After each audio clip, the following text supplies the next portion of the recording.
So my parents have just sold the family home. They've been in the same house for 40 years. Moving day, settlement day, is the exact day 40 years ago, the end of this month, when Mum and Dad moved into their little place in Campbelltown, and they built it to be a bigger place as more and more of us little wicked children came along. And in the preparation, Mum and Dad have been talking about downsizing for a little while now, and in the preparation to get the house ready to sell, Dad had this project.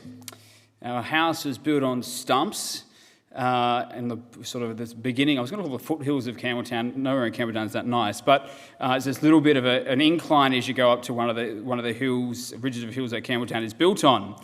And because of that, it's built on stumps, and what would happen is in winter the house would be freezing because a draft would get in under the house and blow up into the floorboards, etc., etc. So Dad decided we needed to install underfloor insulation, and why pay someone when you can do it yourself? And what that meant is that I was his trusty sidekick, and so Dad and I, over a number of years, would kit ourselves out in the closest thing to a hazmat suit you could find, one of those white painting smocks. We were sort of head to toe with goggles and masks, and I looked like one of those candles, one of those candlelight dinners when you're romantic dinner with your spouse, right? That's kind of what it looked like. And we were there, and under the house we went, and it was hot work. We looked ridiculous.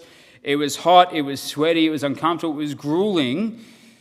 But it was kind of great as well, right? And so Dad started, when we first started years ago, I had the very simple task of measuring the insulation bats.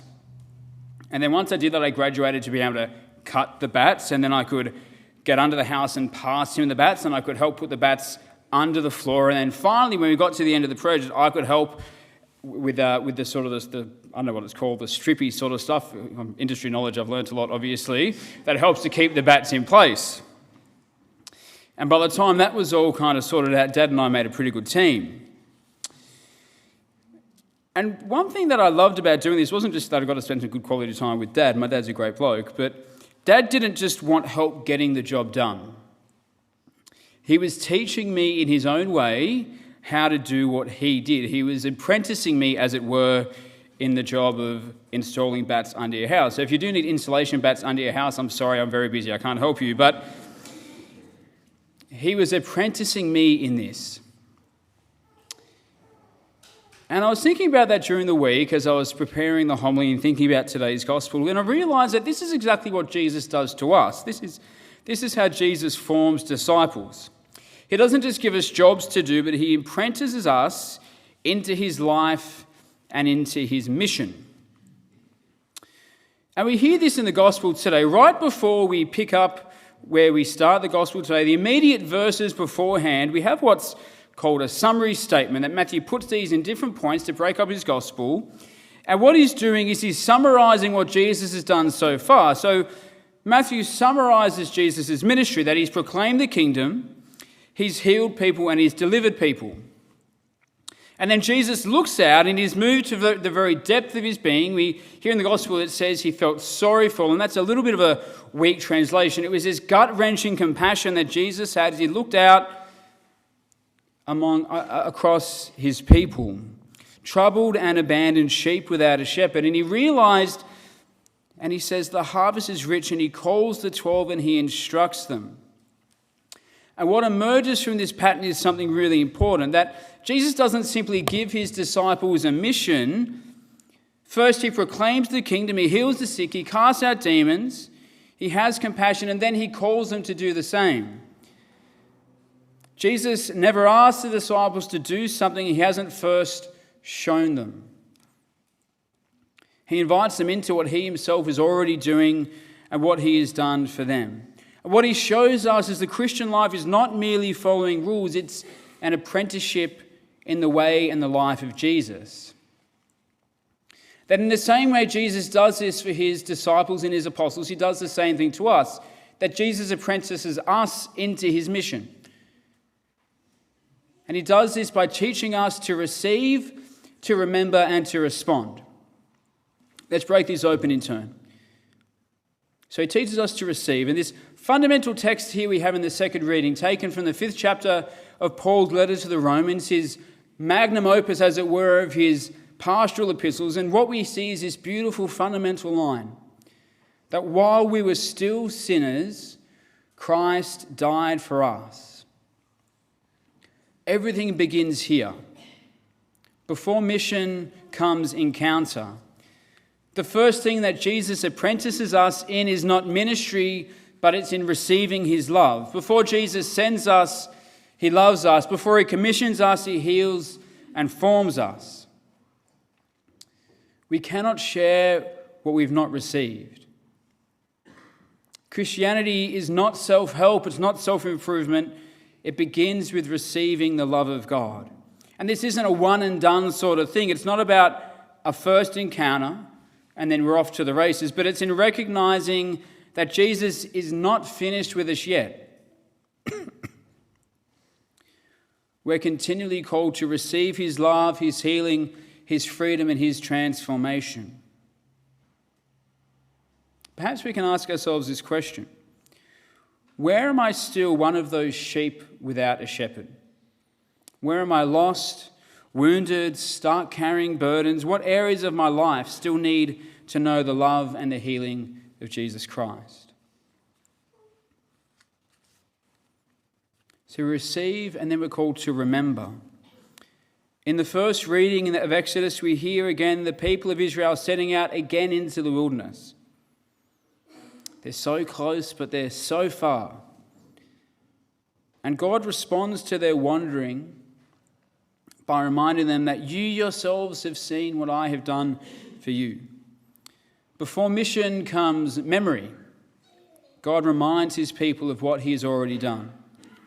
Because one of the great dangers of the spiritual life is forgetfulness. We can forget God's faithfulness, his mercy, the prayers that he's answered, the miracles he's won for us, the way that he's encountered us and carried us. Don't let your stories of grace gather dust on the bookshelf. Take time to remember your conversion, your encounters, your moments of healing, the times God has provided for you, the times that he's carried you in your lives. Often in our forgetfulness, we stumble and we get lost along the way. We all drift, we all forget, we all return to old patterns. And it's in the sacrament of reconciliation that helps us to remember who God is, who we are in him, and that his mercy and his love remain and is bigger than anything that would come against us. Because that call to mission becomes burdensome when our memory fades. So having received and having remembered, then we come to the call to respond. And we come to the gospel from this evening. Jesus looks out upon the crowds and says to his disciples that the harvest is rich. He not only asks them to pray for labourers, he sends them out to be labourers, to be missionaries in his harvest. And what we've seen in the 9 chapters in Matthew's Gospel up until this point is Jesus already at work. That mission isn't doing something new for Jesus, but mission is joining him in what he's already doing. The harvest is rich because Jesus is already at work. Having received and remembered, we're sent. Not as experts, not as perfect people, but as apprentices and followers, disciples, as broken, wounded people who have encountered the love of Jesus for us. And it's often in the places where we've most deeply encountered the love and mercy of God that become the places from which we can share that love with others. When we know what it is to be forgiven in the places we're most ashamed of, we can move in forgiveness and not judgment. When we know what it is for Jesus to meet us in our anxiety, our failure, our sense of not being enough, we can become present to others who are carrying the same weight, not with easy answers, but with real compassion. When we've experienced Jesus steadying us when everything feels like it's falling apart, we can become people who don't panic when others are struggling, but who can stay with them in their struggle. When we have known what it is for God's love and grace to reach into the places where we usually hide, the parts of ourselves that we don't show anyone, we begin to believe that no one is beyond that same mercy.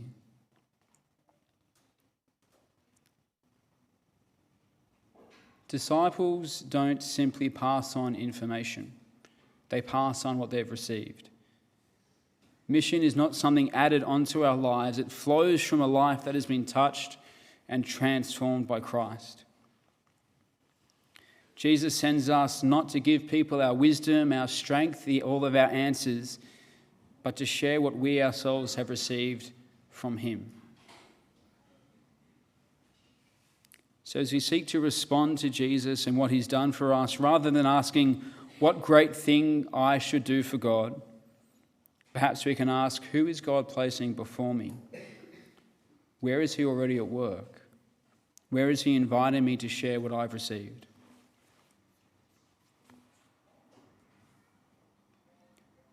Jesus apprentices us into his mission by teaching us to receive his love, to remember his faithfulness, and to respond to his call. So as we enter into this week, let's receive. Spend some time allowing God to love you and to bring to him the places still needing healing and transformation. Remember, recall what God has done, and bring to him, possibly in the sacrament of confession, those areas where we do wander and go astray. Respond. Ask where Jesus is sending you and share what you've received. Jesus apprentices us into his mission to receive his love, remember his faithfulness, and respond to his call. Allow the love of God to be brought to life in you, and then take up Christ's mission of bringing his love to life in others.